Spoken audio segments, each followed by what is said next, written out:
Makahanya haramita shingyo genji saiboza gyojinanya haramita jishoken gai guro esai gu yaku shari shikifu. The Bull Herding Pictures.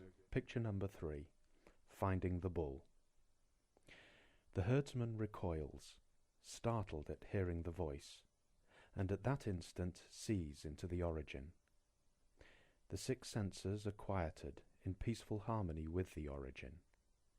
Revealed, the bull in his entirety now pervades all activities of the herdsman, present as inseparably as is salt in seawater or glue in paint. When the herdsman opens his eyes wide and looks, he sees nothing but himself. So here we are at picture number 3 of the 10 bull herding pictures, and only now does the bull make an appearance. And even then, if we look at this picture, we can see it's only a partial appearance. We see his hindquarters and that little tail that's just a few inches in front of the herdsman's nose, who's busily running after the bull. We've seen now that we can see that this journey is taking place. If we remember the first picture, we had the herdsman there, feet in one direction, looking over his shoulder, attention in another. All we otherwise had was this landscape, a wilderness.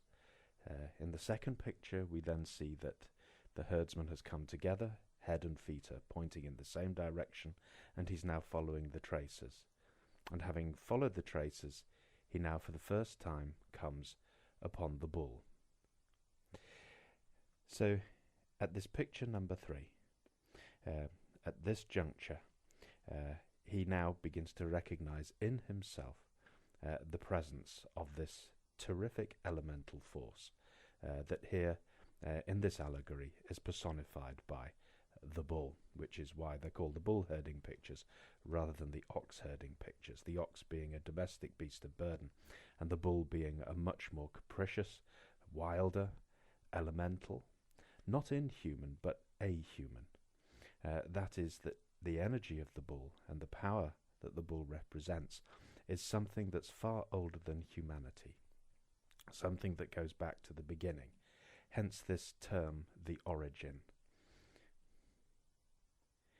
For a long time, and this is the whole point of those first 2 pictures, for a long time the bull is lost in that wilderness. In fact, as was mentioned in a previous talk, when we see that wilderness and we don't see the bull, this is very accurately picturing our experience, because we do not see the bull, but he's there in that landscape.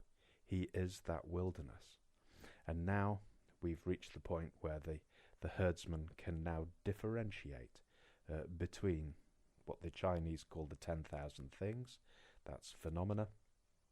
Whether that phenomena appears outside or inside doesn't matter, and the bull, which is the supporting energy. There's a story from the Thai forest tradition of a meditating monk sitting in his little kuti, his little meditation hut out in the forest on his own, and reasonably well settled.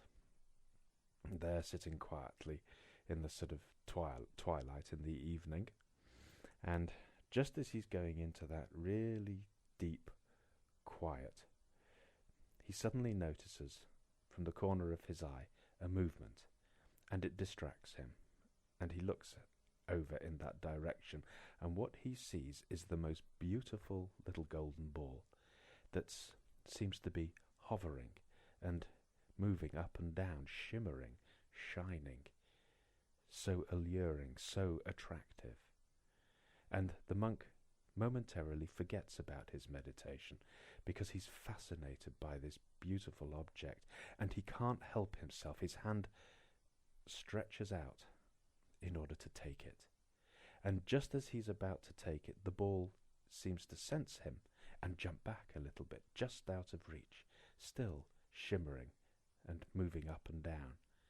And the monk, now really forgetting about his meditation practice, finds himself rising from the seat and once more trying to seize hold of that ball, which once again just jumps back a little bit, out of reach. And before very long, that monk is in hot pursuit of that beautiful golden ball.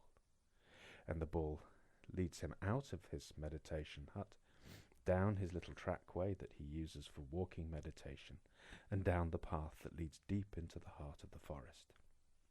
And the forest, of course, at night is quite a dangerous place to go, but the monk is totally oblivious. He's been caught by that beautiful, alluring, shimmering thing. And it leads him deeper and deeper into the forest, until finally, in the darkest part of the forest, there is a huge tree, and the golden ball jumps up into the lower branches, and the monk scrabbles up after it. And as he does so, the ball jumps from branch to bough to branch to bough, higher and higher, and the monk blindly goes after it, until right at the very top of the tree, the ball begins to move out on one of the very young and slender branches, and that branch is going up and down with the weight of the monk, who's still shinnying in hot pursuit. And finally, when the monk thinks that the ball can go no further, right towards the end of the branch, he makes to seize it for one last time, and that ball vanishes. And at that moment, the monk suddenly recollects himself and realizes where he is and how high up he is, and in what a dangerous position that he is. And the fear comes up, and then he clamps. The muscles tighten and paralyze with fear, and he clings to that branch, now going up and down, with his weight and in the slight evening breeze. And he shouts for help, but nobody can hear him. And there he is, stuck, until the following morning, when his fellow monks, on their arms round, hear his cries and are able to come and rescue him. And the forest-dwelling monk who told that, the Venerable Mahabua, told that story, at the point where the story ended, laughed and said, "There," he said, "and it serves that monk right for letting his heart escape from him like that." And this is what happens to us. Our hearts escape from us. That is, that passion comes up, those what are known in Buddhism as the three fires, of greed, of aversion, which can be fear or hatred, and also the delusion. The fact is that I do not see, in fact, what just now is taking over consciousness, what is literally invading and possessing consciousness, seizing hold of the reins, and is now about to run off with it. And this is why we find ourselves, again and again, doing and saying things that we later regret, making promises to ourselves and to others that we will not do that again, only to find that we do it again. And when we come into a practice such as this, a spiritual practice, a religious practice, we begin to adopt certain forms, and these forms inevitably involve a certain amount of restraint. And restraint is a practice that we use in Buddhism. Why? Well, firstly, obviously, the restraint protects us and protects other people also from the wildest excesses of the passions. For example, our 5 precepts, the 5 simple Buddhist precepts. There's nothing very unique about them. They're just the common human decencies. But we also begin to apply a little bit more. So, for example, it may be that we make a little timetable for ourselves. Time to get up in the morning, a time to go to bed in the evening, our meals, obviously if we're working, that stretches our day for us anyway, and we put a little bit of time for zazen meditation as well. And just keep it simple, just leave it as that. And for the working days, obviously, will be one timetable, and at the weekend we might change that a little bit, get up a little bit later, something like that. But whatever it is, we actually schedule it. And then we have one day off a week as well. So one day is completely free of the timetable so that we don't feel it's too onerous.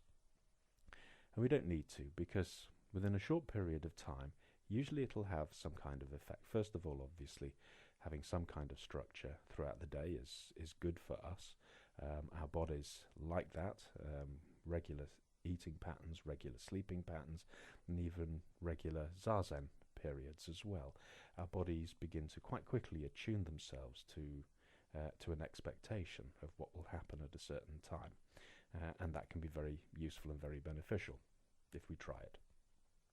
But inevitably, there will also be, at some point, I won't want to do it.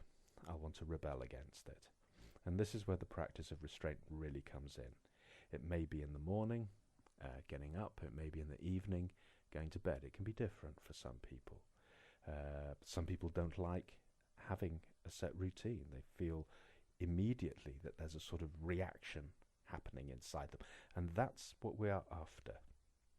Because the truth is, we're not actually trying to create a perfect ability to be able to follow a timetable. What we are actually looking for is that reaction, that where something inside us says no. Because that's the bull. This is where we first begin to see at least those hindquarters. That reaction goes up, no, and it's gone. It happens very quickly, and it's gone. And these things go throughout the whole day. If we really begin to look for them, probably we don't even notice them at the beginning. But once we start looking for them, they begin to appear everywhere. One nice little exercise that we can do, as well as the timetable, which is designed to bring them up. Another little exercise that's quite useful is just to take, for one day, a handful of paper clips and put them into one pocket. And whenever we notice one of those no reactions that comes up, simply transfer a paper clip from one pocket to another. And at the end of the day, just tally up how many that there are. Don't do it on consecutive days, but one day here, one day there, and then next week another day, and so forth. And just notice, because once we begin to look for them, we discover them all over the place. Of course, there are many things that we do that we simply have to do, whether I like it or not, because work demands it, convention demands it, whatever the reason. We learn just to almost ignore them. But in this spiritual practice, we learn to pay attention to them. It doesn't mean that we do anything differently. It doesn't mean that either we're going to get carried away with them or that we're going to rebel against them, anything like that. All we are doing is allowing them to come up into awareness. I remember many years ago when I used to commute to Clapham Junction, where I used to work, and that would entail taking the underground, London Underground, down to Waterloo Station, which in the morning, rush hour, is a very busy station. And whereas everyone, or most people, were coming into London, I was actually taking a train to go out of Waterloo to Clapham Junction. And that meant that I used to have to face the hordes as they were coming in. And of course, London rush hour is a very frenetic time. And that frenetic atmosphere is very infectious. Emotional states and states of consciousness are very infectious anyway. And the atmosphere can quite unconsciously take us over. And quite often I used to arrive at Waterloo Station, and I'd have plenty of time to go for the train. There was no need to be in a hurry. And yet despite that, I would find myself hurtling along at full pelt, just like everybody else. And I noticed this one day and thought, why am I rushing? So consciously, I slowed myself down. Physically, I restrained the speed at which I was going. And as soon as I did that, I felt it in the pit of my stomach. There was something. It was like a wild, fiery ball of something that wanted to push and hurry along. And it took considerable physical energy to really hold it. And what I found is that as soon as I started thinking, even when I started thinking, oh my goodness, what is this? It would suddenly unleash itself and I would find myself racing along at full pelt again. It was only when the awareness of it was centered and was it possible to really restrain it. And that was one of the first times that I had an inkling of what this bull energy actually is. Now, this bull energy masquerades as all sorts of things. It can be a wanting, such as the golden ball story, which I'm sure it must be very familiar to us. It's something that happens when we get these fascinations, a sort of obsessing that suddenly seems to come up out of nowhere.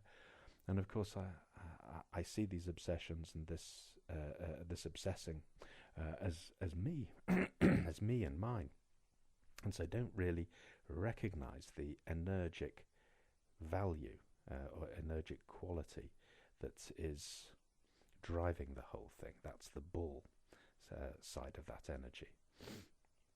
And certainly if it's very strong, if it's something I hotly want, then actually it just comes up and carries me away. It's so quick and it's so powerful. There's just no containing strength there. And this is why, in fact, it's and a lot of psychiatrists and psychologists also say this, but unlike a lot of conventional wisdom, which used to say, perhaps not so much now, but used to say, let it all out, just let it all hang out. Actually, if we are constantly doing that, then we erode our tolerance.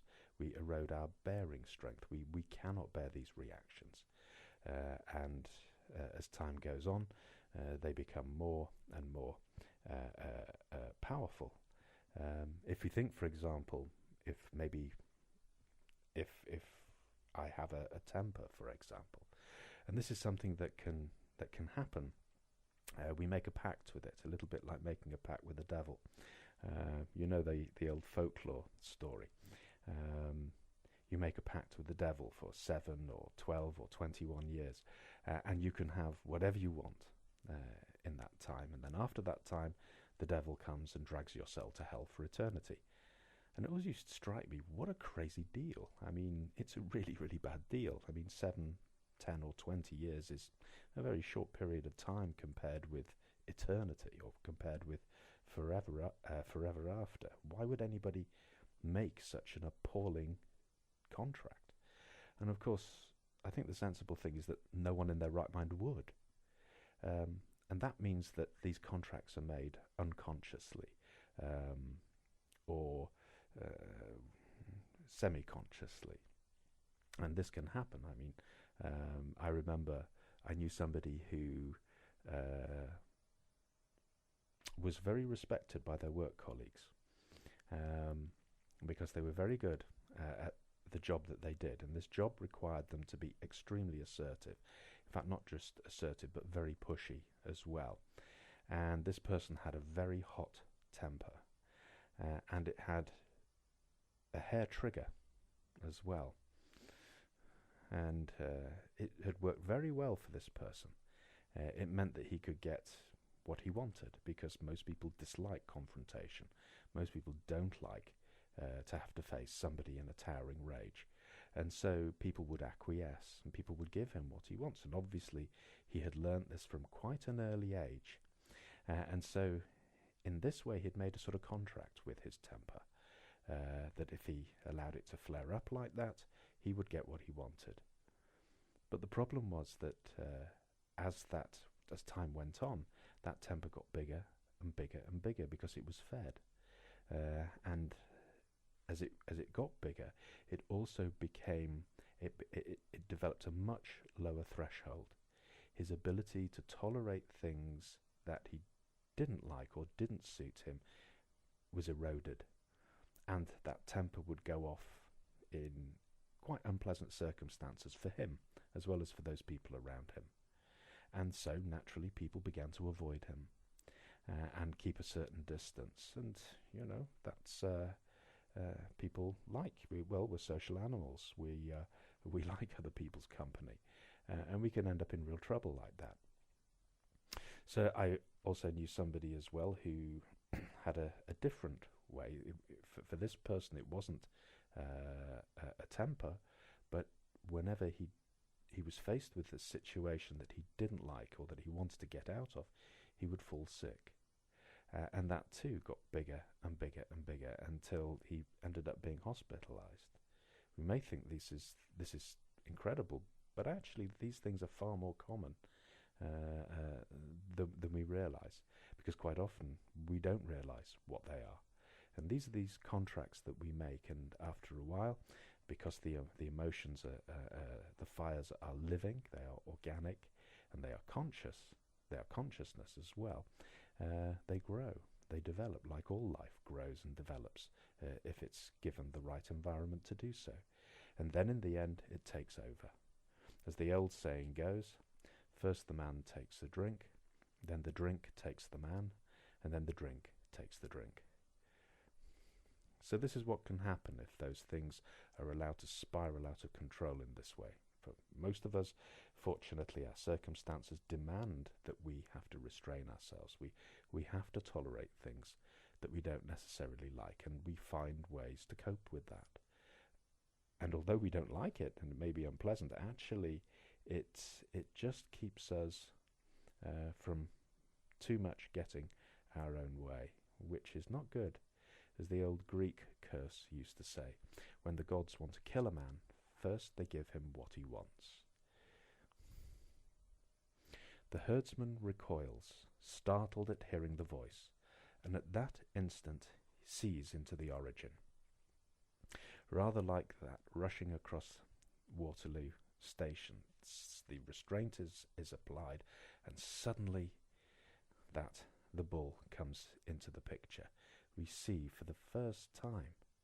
And not only do we feel him physically there, and even though it's just for a fleeting moment, we also begin to realize that actually in those states, how I see things, how I see myself, and how I see other people is changed by that energy.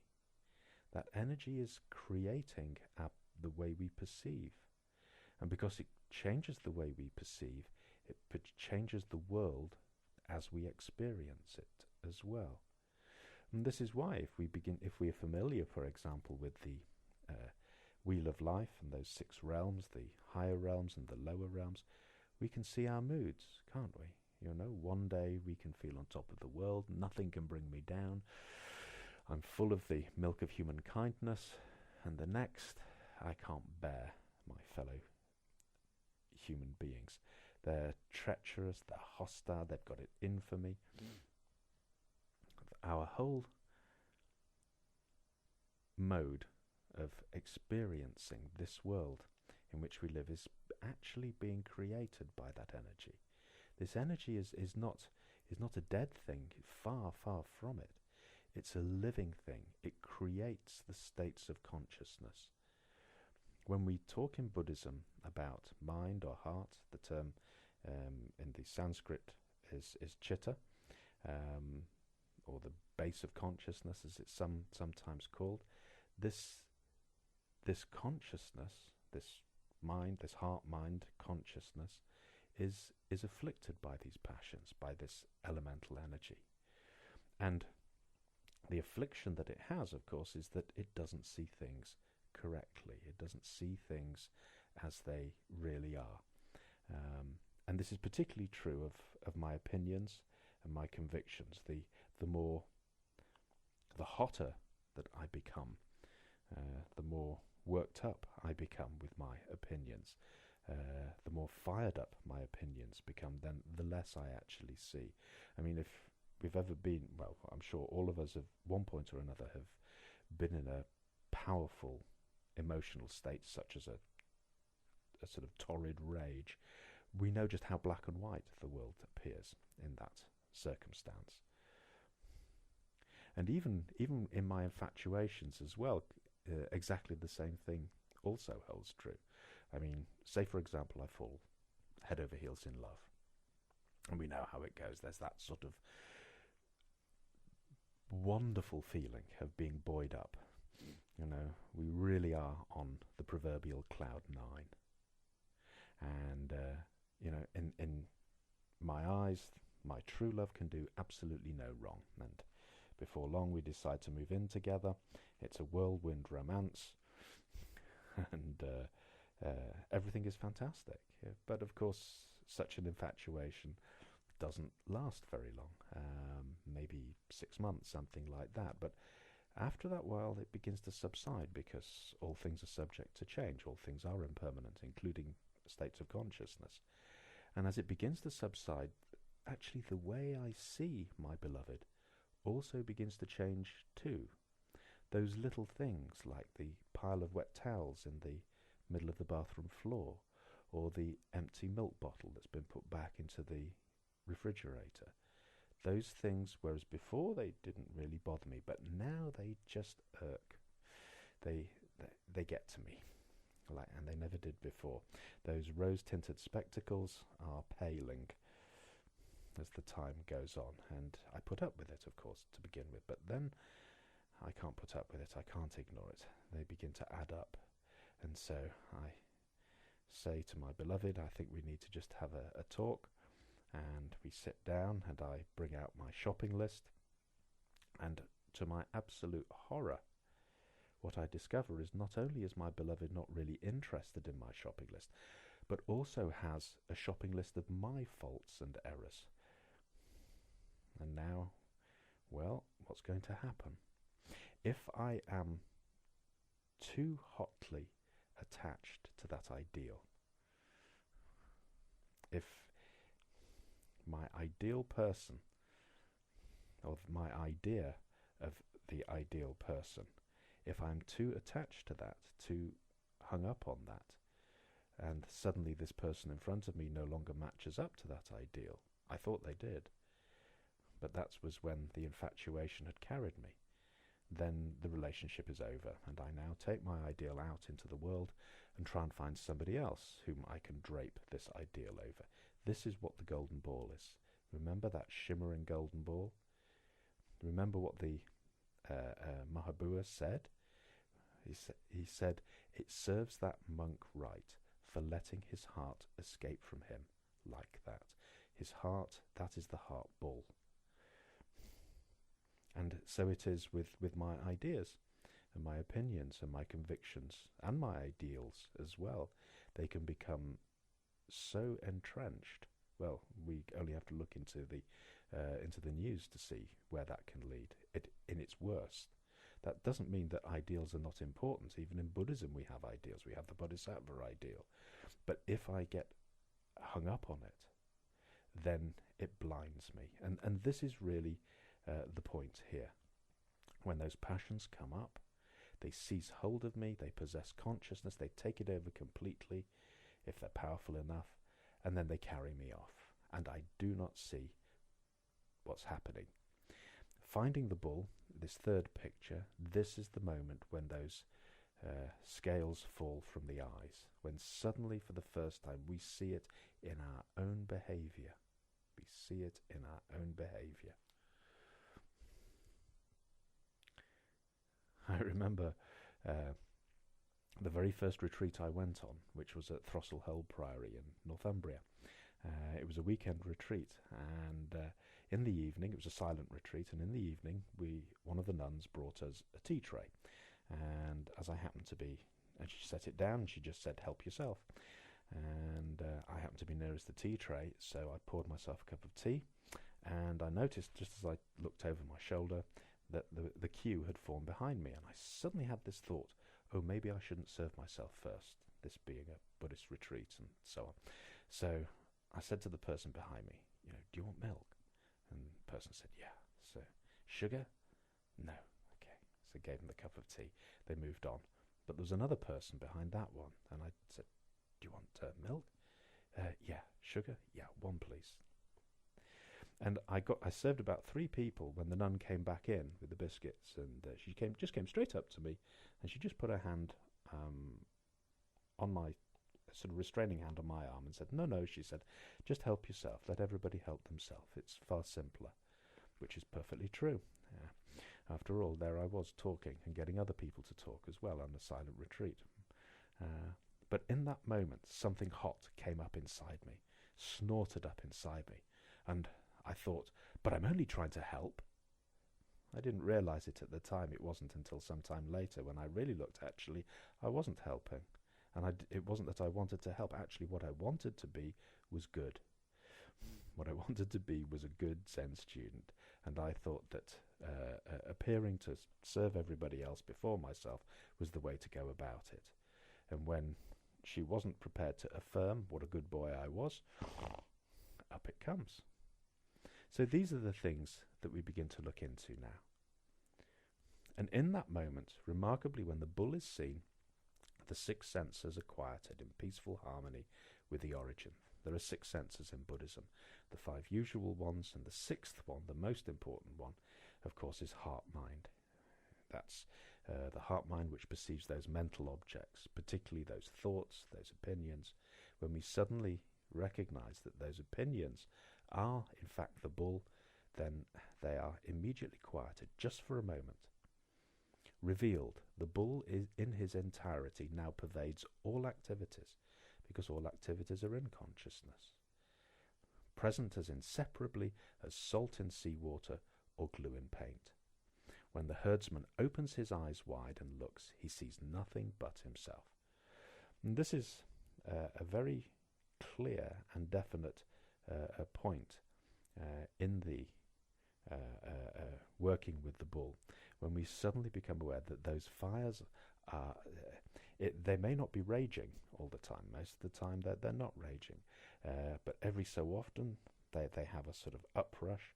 But even when they're not doing that, they're, so to speak, they're on low burn, but they are always there. And this is when we suddenly, looking around, we begin to see that, yes, I look around, I see people, I see things, and there is this constant judging going on. Do I like it? Do I not like it? Do I think it's right or wrong? Does it suit me? What do I think of it? This continuous trickle of judgments.